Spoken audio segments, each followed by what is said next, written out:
এ যেন সিঙ্গুর আন্দোলনের ২০ বছর পর কার্যত উলটপুরাণ। মমতা বন্দ্যোপাধ্যায়ের জমিনীতিকে কার্যত ঝেড়ে ফেলে দিলেন মুখ্যমন্ত্রী শুভেন্দু অধিকারী। শিল্পের জন্য জমি অধিগ্রহণ করতে গিয়েই কপাল পুড়েছিল প্রাক্তন মুখ্যমন্ত্রী বুদ্ধদেব ভট্টাচার্য এবং বাম সরকারের, আর কপাল খুলে গিয়েছিল মমতা বন্দ্যোপাধ্যায়ের।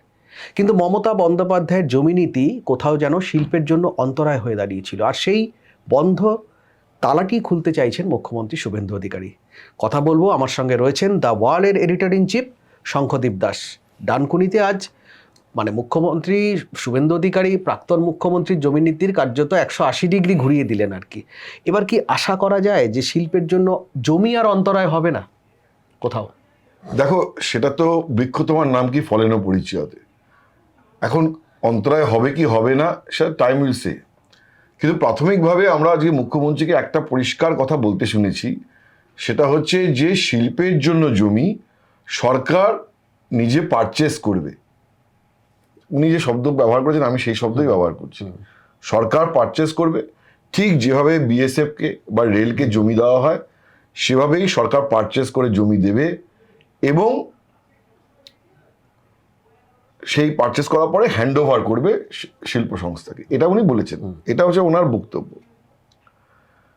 তার মানে উনি বোঝাতে চাইছেন যে শিল্পের জন্য যে জমি পশ্চিমবঙ্গে অন্তরায় হবে না।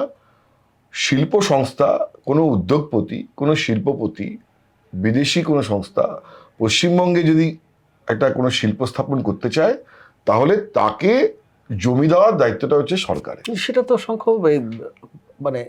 আমি একটা প্রসঙ্গ জাস্ট বলে দিই, তুমি বলার সময় তাহলে বলতে পারো যে টাটাদের ক্ষেত্রে তো বুদ্ধবাবু তাই করেছিলেন। একদম ঠিক, বুদ্ধবাবু এটাই করেছিলেন, যে সিঙ্গুরের কাছে জমি নিয়ে সরকার জমিটা নিয়েছিল, নিয়ে টাটাকে দিয়েছিল। কি মূল্যে টাটাকে দিয়েছিল সেটা একটা রহস্য ছিল, পরে তো সেটা বেরোয়। তো আমি সেই প্রসঙ্গে তো ডেফিনেটলি আসবো, কারণ সেই প্রসঙ্গটা না আসলে আজকের আলোচনাটা অপূর্ণ থেকে যায়। কারণ আমরা তো ঘুরে ফিরে এবার ওই জায়গাটাতেই গেলাম একেবারেই। এবং কেন গেলাম, সরকার কেন গেল, আমি তো জানি সরকার গেছে, কেন গেছে। এবার সরকার আজকে একটা ক্লিয়ার মেসেজ দিয়েছে যে পশ্চিমবঙ্গে শিল্পের জন্য যদি কারো জমি দরকার হয় তাকে দরজায় দরজায় হত্যে দিয়ে ঘুরতে হবে না, তাকে গিয়ে কৃষকদের সঙ্গে সরাসরি করে দস্তুর করে জমি কিনতে হবে না।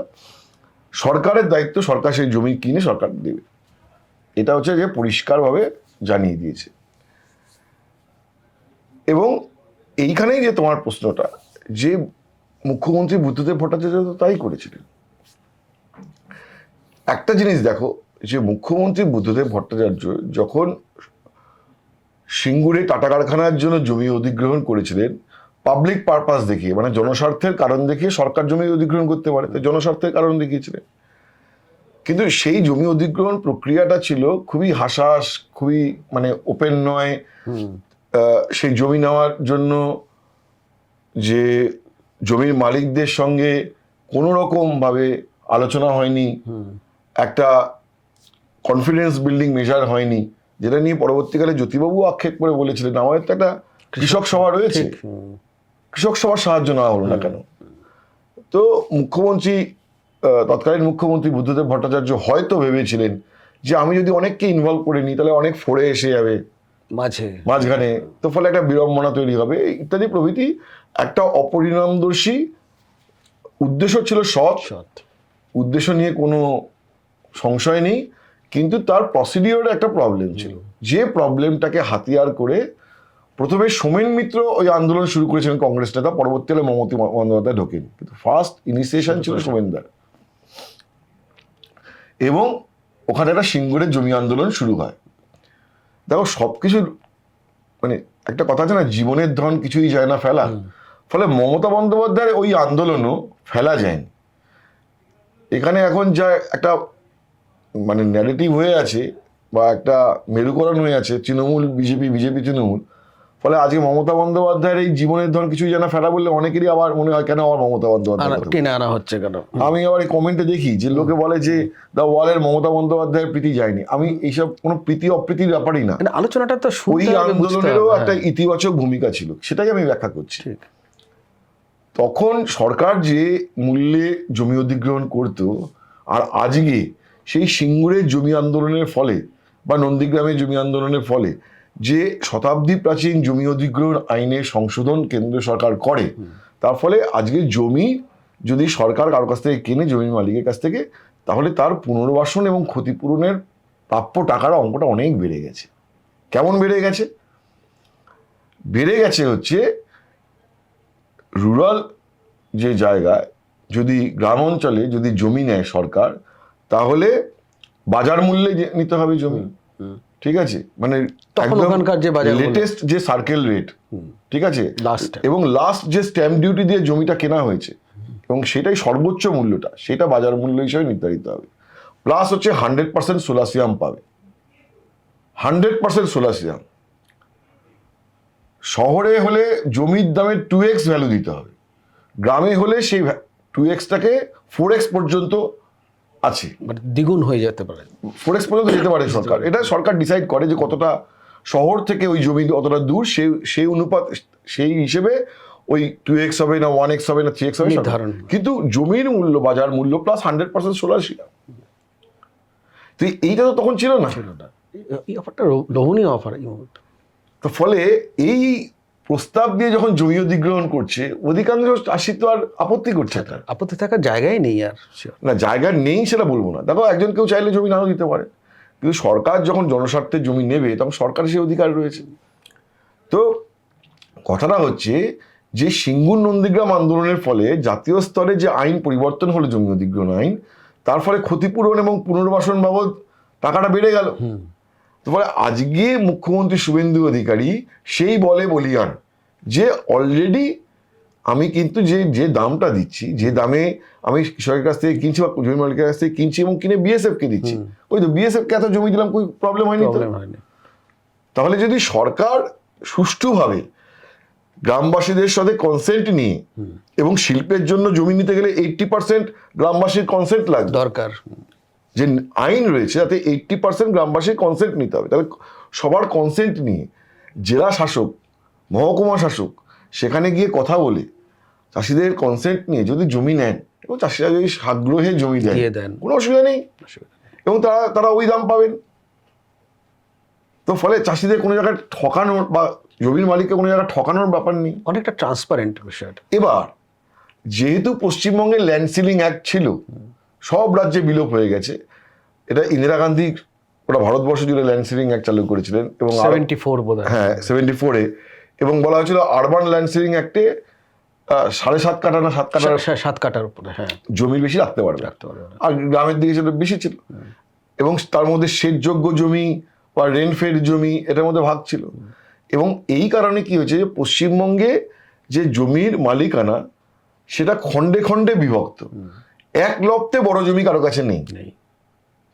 এক লপ্তে বড় জমি না থাকার কারণে ধরো আজকে কোনো একটি বড় শিল্প সংস্থা পশ্চিমবঙ্গে আসতে চাইছে, আমি কথার কথা ধরি, যেটা নিয়ে আমরা একবার আলোচনা করেছিলাম, যে অসমে একটি বন্ধ পেপার মিলে সেখানে টাটা সেমিকন্ডাক্টর ফ্যাক্টরি হচ্ছে, জমির আয়তন কত, 520 না 522 একর।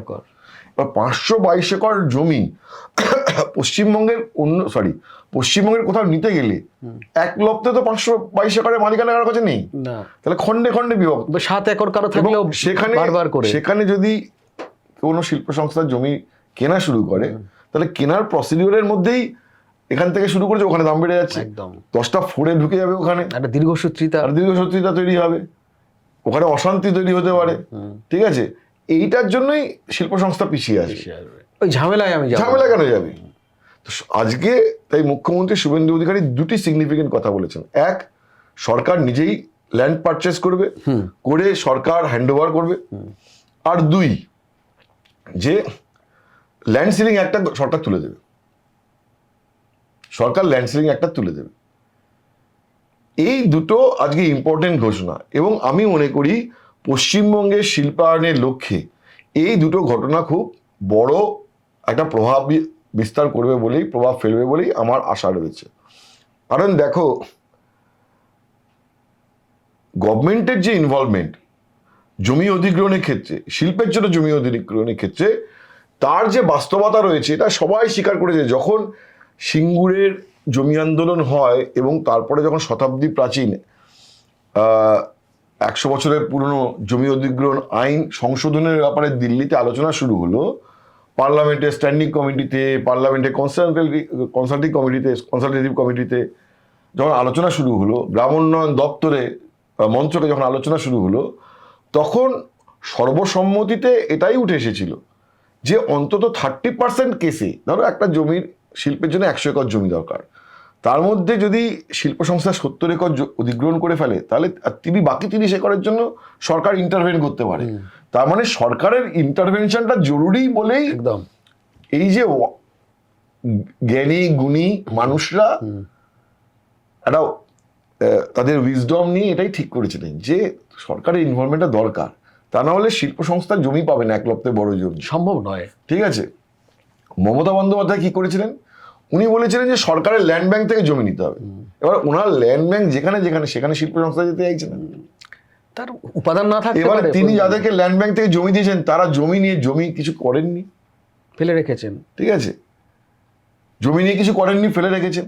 আর উনি বলেছেন যে সরকারের কোনো ভূমিকাই নেই শিল্পের জন্য জমি নেওয়ার, ফলে উনি মানে কার্যত সরকার মুখ ফিরিয়ে নিয়েছে, দরজা একদম একদম আলমারির তালা চাবি বন্ধ করে দিয়েছিলেন। ফলে এই যে তুমি বললে যে শিল্পের জন্য জমি নিতে গিয়ে বুদ্ধদেব ভট্টাচার্য সরকার হাত পুড়েছিল, আর মমতা বন্দ্যোপাধ্যায় কপাল খুলে গেছিল তার জন্য, কপাল মমতা বন্দ্যোপাধ্যায় খুলেছিল, কিন্তু শিল্পের জন্য দরজায় তালা পড়ে গেছিল। এবং আমাদের স্মৃতি অনেকেরই দুর্বল, আমি একটা পুরনো স্মৃতি খুঁচিয়ে আনতে চাইছি। সেটা হচ্ছে মমতা বন্দ্যোপাধ্যায় পশ্চিমবঙ্গে 2011 সালে সরকার গঠনের পর পশ্চিমবঙ্গের শিল্পোন্নয়ন নিগম WBIDC, আমি ভুল না করলে তার চেয়ারম্যান করা হয়েছিল সৌগত রায়কে। এবার সৌগত রায় বারবার বলতেন যে সরকারের জমি অধিগ্রহণে ইনভলভমেন্ট থাকা দরকার, উনি বলতেন।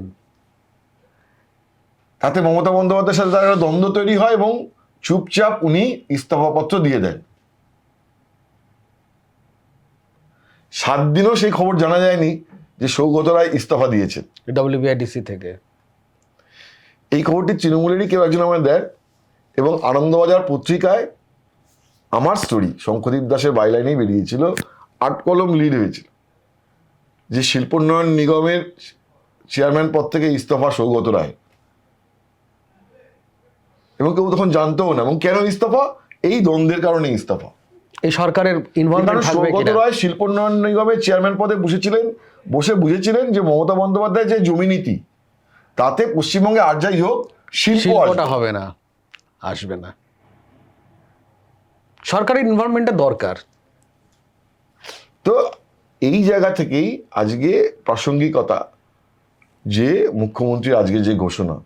এবং আমি কদিন আগে শিল্প দপ্তরে গিয়েছিলাম, ক্যামাক স্ট্রিটের শিল্প সদনে, সেখানে আমি গিয়ে দেখি খুবই ক্ষুদ্র সময়ের মধ্যে দেখি যে অনেকেই প্রস্তাব নিয়ে আসছেন, কিন্তু তারা বলছে যে জমি, এমন নয় যে তারা সবাই সরকার থেকে বিনা পয়সায় জমি চাচ্ছেন, কিন্তু তারা চান যে একটা ঠিকঠাক জায়গায় যে জমি, সেটার একটা গভর্নমেন্টের ইন্টারভেনশন তারা এক্সপেক্ট করেন। তারা হয়তো জমি বাজার মূল্যে কিনে নেবেন, কিন্তু তারা জানেন না যে ওখানে জমি অ্যাকোয়ার করতে গেলে কি প্রবলেম হবে না হবে। তো ফলে তারা সরকারের কাছে আসছে, এবং সরকারও বুঝতে পারছে যে আমি যদি জমি না দিই তাহলে হবে কি করে, হবেটা কি করে। আজকে মুখ্যমন্ত্রী বলছেন যে পশ্চিমবঙ্গে আমার আগ্রহ টাটার একটা সেমিকন্ডাক্টর ইউনিট হোক। 2 দিন বাদে দেখতে পাচ্ছি মিৎসুবিশি কেমিক্যাল ইঞ্জিনিয়ারিং, তাদের অফিসাররা, তাদের কর্তারা নবান্নে চলে আসছেন এবং এসে বলছেন যে আমরা পশ্চিমবঙ্গে সেমিকন্ডাক্টর ইন্ডাস্ট্রি একটা প্লান্ট তৈরি করতে আগ্রহী, which is a very positive thing. 20 বছর বাদে মিৎসুবিশি পশ্চিমবঙ্গে আসছে, তারা অসমেও গিয়েছিল, তারাও তো জমি চাইবে একেবারে। মিৎসুবিশি লোকেরা তো খুঁজে খুঁজে জমি কিনবে না। আর দেখো 100 একরের বেশি হলে, 100 একরের বেশি জমি হলে লোকাল লেভেলে যে প্রসিডিওর গুলো করতে হয় সেটাও করতে হবে না সরকারকে, এটা অনেকটা সেটা আমি আসছি।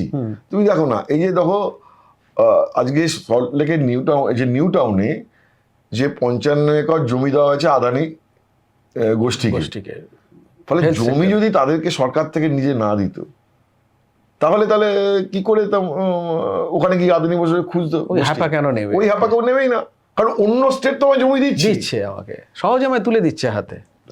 এবং তুমি দেখো যে আজকে অন্ধ্রপ্রদেশে এত হিউজ ইনভেস্টমেন্ট যাচ্ছে কেন, অন্ধ্রপ্রদেশ ভাগ করে তেলেঙ্গানা এবং অন্ধ্রপ্রদেশ দুটো সেপারেট স্টেট হয়েছে। Most resources including the city Hyderabad সহ চলে গেছে তেলেঙ্গানা। কিন্তু অন্ধ্রের হাতে কি রয়েছে? অন্ধ্রের হাতে রয়েছে যে অন্ধ্রের যে সেই যে পুরনো অন্ধ্রের যে দক্ষিণ ভাগ বা বঙ্গোপসাগর লাগোয়া অংশ এবং গোদাবরী বেল্ট, এই যে উর্বর অংশ এটা রয়েছে। এবার অন্ধ্রপ্রদেশকে তো নতুন ক্যাপিটালও তৈরি করতে হবে। একটা সময় চন্দ্রবাবু নাইডু যে সাইবার সিটি বানিয়েছিলেন হায়দ্রাবাদের কাছে, তাহলে তার আগ্রহ আছে এখানে সাইবার সিটি হবে, ডেটা সেন্টার হবে। তার জন্য তো জমি নিচ্ছেন, কোনো আওয়াজ শুনতে পাচ্ছ? একেবারেই না, নিঃশব্দে সুন্দরভাবে হয়ে যাচ্ছে। ছোটখাটো দুটো চারটে আন্দোলনের ঘটনা ঘটেছিল, কোনো আওয়াজ আছে? হাজার হাজার একর জমি সরকার নিচ্ছে, একটা নতুন রাজধানী শহর তৈরি হচ্ছে, এই যে গুগলকে ডেটা সেন্টার বানানোর জন্য জমি দেওয়া হচ্ছে, বাকি অনেক ইন্ডাস্ট্রিকে জমি দেওয়া হচ্ছে, কোনো আওয়াজ আছে? নেই। তাহলে নিঃশব্দে গভর্নমেন্টের ইন্টারভেনশন আছে, এখানে যদি না থাকে হবে কি করে? কে হ্যাপাপো হবে? তো সরকার বিনিয়োগ টানার স্বার্থে সরকার নিজেই বলছে, মুখ্যমন্ত্রী আজকে বুঝেছেন। এবং একটা কথা আমি এখানে বলে রাখি, সেটা হচ্ছে যে যেহেতু মুখ্যমন্ত্রী, বর্তমান মুখ্যমন্ত্রী শুভেন্দু অধিকারী, তিনি নন্দীগ্রাম আন্দোলনের নেতৃত্ব দিয়েছেন, তিনি একমাত্র আপত্তি তুলেছিলেন, প্রথমে আপত্তি তুলেছেন হরিপুরের পাওয়ার প্ল্যান্টের জন্য, নিউক্লিয়ার পাওয়ার প্ল্যান্টের জন্য।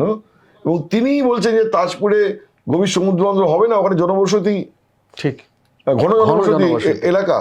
তার মানে হচ্ছে যে মুখ্যমন্ত্রী শুভেন্দু অধিকারী অন্তত আজ পর্যন্ত, দেখো আমি বলে দিয়েছি আগে যে বৃক্ষ তোমার নাম কি ফলেনও পরিচয়, অন্তত আজ পর্যন্ত মুখ্যমন্ত্রীকে দেখা যাচ্ছে একটা প্র্যাগমেটিক অ্যাপ্রোচ নিতে, যে যেখানে ঘনবসতিপূর্ণ এলাকা সেখানে জমি নিতে গেলে প্রচুর মানুষকে ওখানে ডিসপ্লেস করতে হবে, যেটা সম্ভব নয়, যেটা করতে গেলে একটা ওখানে আন্দোলন হতে পারে, মানুষের ক্ষোভ অসন্তোষ তৈরি হতে পারে।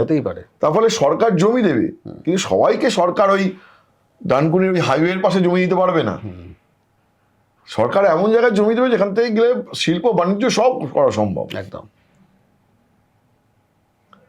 চাইলেই তাজপুর পাওয়া যাবে না, তাহলে দাদন পাত্র বাড়ি আজও বললেন, তাই না? একেবারে। তো এই অ্যাপ্রোচটা অনেক বেশি প্র্যাগমেটিক অ্যাপ্রোচ আমার মনে হয়। যেহেতু উনি মুখ্যমন্ত্রী বুদ্ধদেব ভট্টাচার্য জমানা দেখেছেন, মমতা বন্দ্যোপাধ্যায় জমানা দেখেছেন, ফলে এই দুটো জায়গা দেখে একটা ব্যালেন্সড অ্যাপ্রোচ নিয়ে এটা করতে চাইছে অনেকটা বাস্তব। এবং ওনার যে কনফিডেন্স যারা দেখলাম, উনি বারবার করে বলছেন যে পশ্চিমবঙ্গের মানুষ শিল্পের জন্য জমি দিতে আগ্রহী, কিন্তু সেটার জন্য একটা সুষ্ঠুভাবে গভর্নমেন্টের দিক থেকে একটা অ্যাপ্রোচ হওয়া উচিত, এবং তারা ঠিক মতো ক্ষতিপূরণ পুনর্বাসন পেলে তারা জমি দিতে আগ্রহী। দেখো, এই যে সরকার জমি নিজে পারচেস করবে, তারপর হ্যান্ড ওভার করবে, এটাই তো আজকের মূল বিষয়টা মুখ্যমন্ত্রীর কথায়। এবং এই যে 7.5 কাঠার ওপরে জমি থাকলে সেটা হচ্ছে হ্যাঁ শহর, গ্রামের দিকে এই ল্যান্ড সিলিং অ্যাক্টের লিমিটটা ডিফারেন্ট। কিন্তু উনি কি করতে চাইছেন যে উনি এই যে এইগুলোকে অন্যান্য সব স্টেটে ল্যান্ড সিলিং অ্যাক্ট উঠে গেছে, শুধু পশ্চিমবঙ্গে পড়ে রয়েছে, তো এগুলো তুলে দিতে চাইছেন।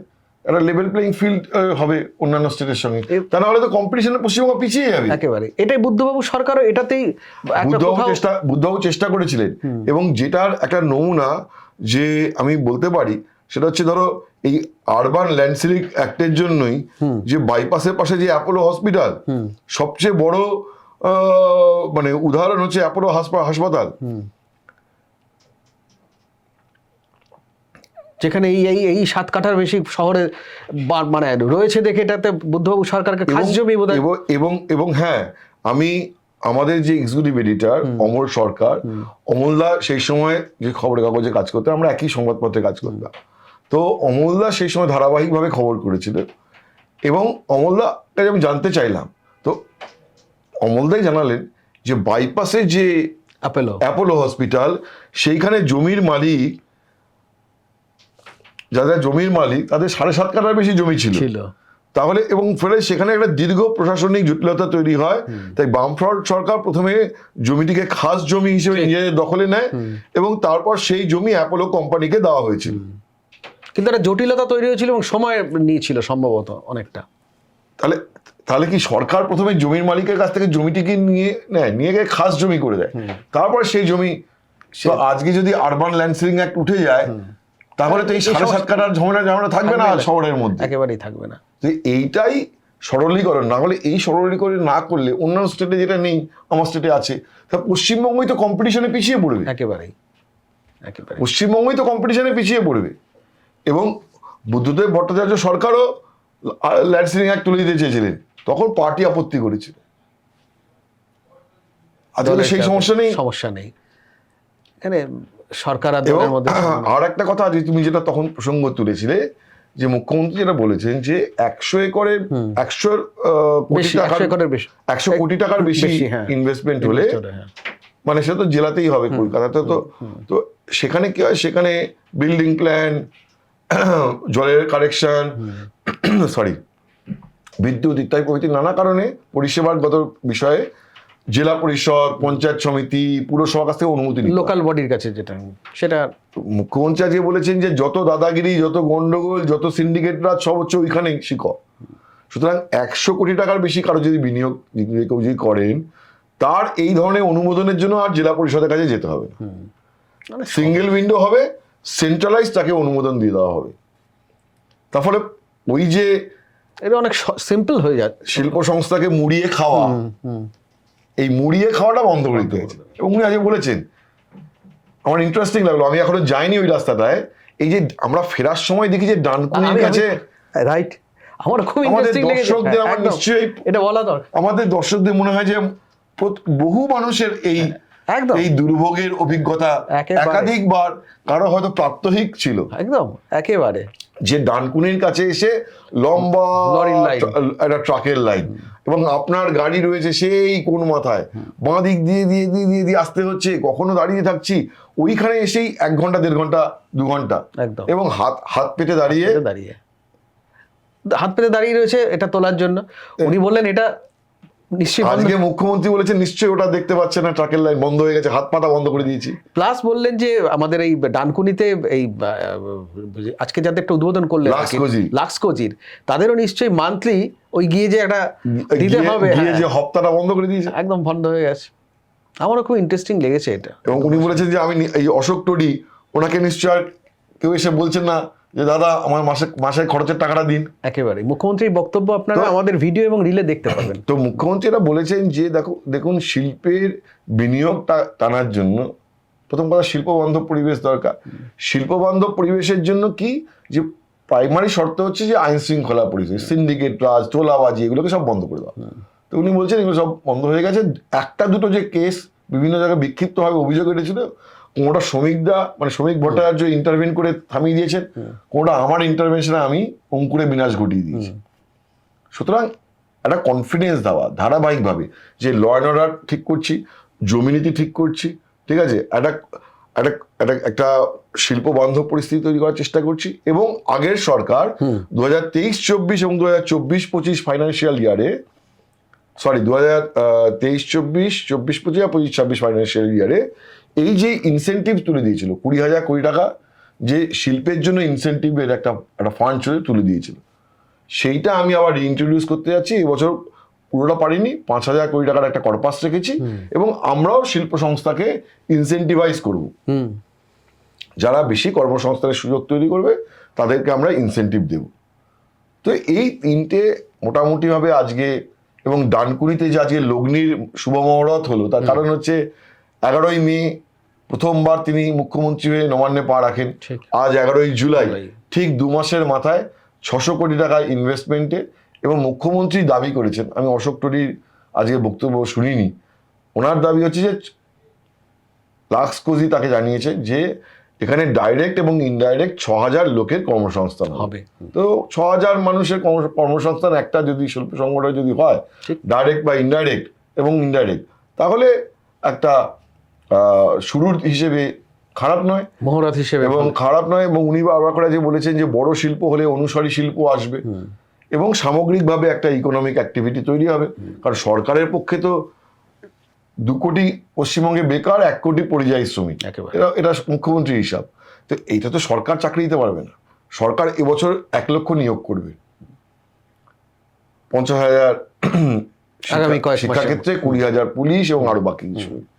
কিন্তু এটা তো 1 লাখ টাকা, এই 2 কোটি যে বেকার তার নিরিখে 1 লাখ সংখ্যাটা আর কি, কিছুই নয়। ফলে এক তো শিল্প আনতে হবে, দুই হচ্ছে যে উনি বলছেন যে ক্ষুদ্র এবং মাঝারি শিল্পকে আমরা উৎসাহ দিতে চাইছি, কারণ যত বেশি ক্ষুদ্র এবং মাঝারি শিল্প হবে তত নতুন উদ্যোগে আরো লোকের কাজ পাবে।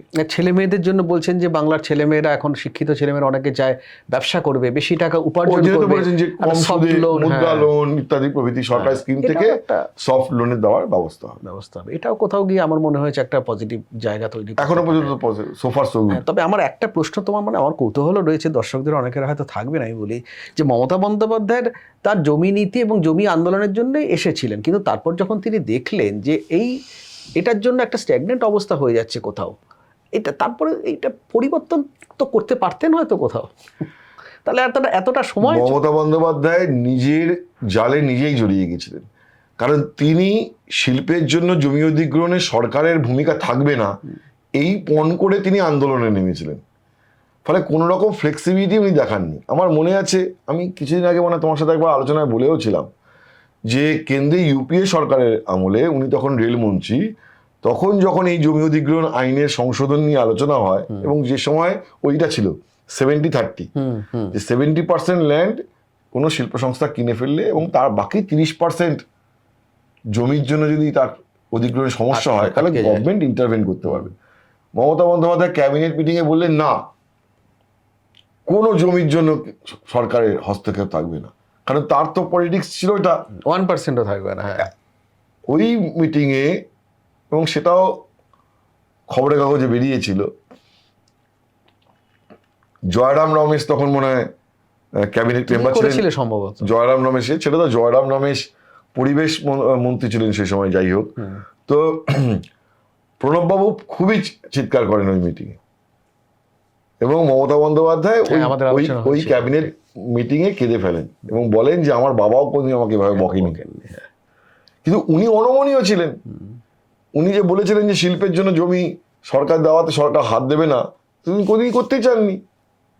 এই যে ওনার রিজিডিটি, এটাই পশ্চিমবঙ্গের শিল্পের জন্য একটা কোথাও অন্তরায় হয়ে গেছিল, এবং এটা মেসেজ চলে যায় না, তারপরে বাকি কেউ আসেইনি। বাকি কখন এলো? ধরো আদানিকে উনি আজকে যে আদানি নিউ টাউনে 55.7 একর জমি পেয়েছেন, এটা মমতা বন্দ্যোপাধ্যায় দিয়েছেন, কিন্তু সেটা সরকারের নিজের জমি, খাস জমি থেকে নিয়ে গিয়ে দিয়ে দিয়েছেন।